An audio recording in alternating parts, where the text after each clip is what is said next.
Nashville.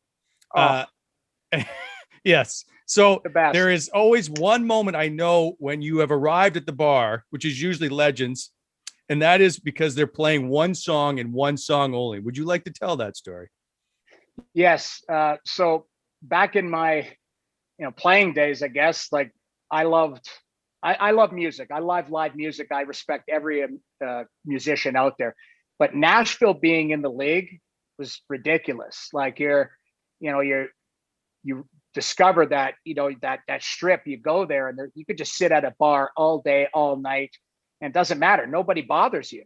So I found Legends and Tootsie's at my two favorite places.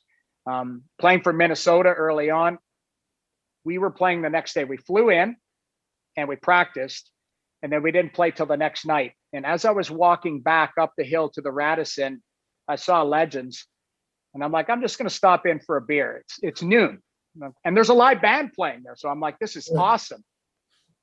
Noon turned into 5 o'clock, turned into midnight. I had 3 meals there. I had lunch, dinner, and a midnight snack. They finally were like, you got to get the hell out of here. It's 2 o'clock in the morning. So we played. It was a rough night the next night. And I've never, ever like lost that moment. So every time I go to Nashville, it's like Legends and then Tootsie's.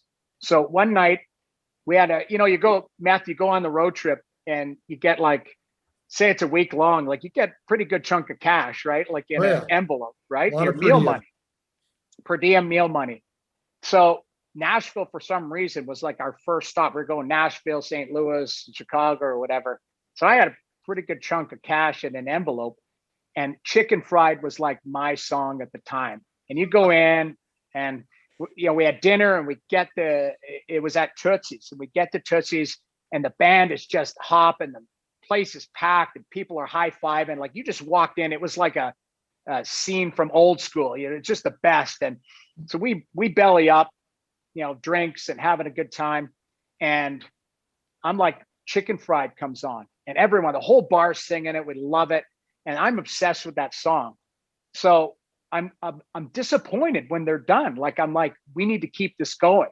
So they go on to a different song or whatever, and I call the band. They walk around with that bucket for cash, because they work on tips.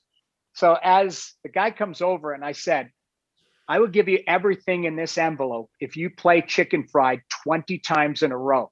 And I think it was about $1,000. Like it was, because we were on a long road trip. I'm like, here it is. And I open the envelope, and it's just a wad of cash. And I'm like, you can have this envelope, but I need Chicken Fried 20 times.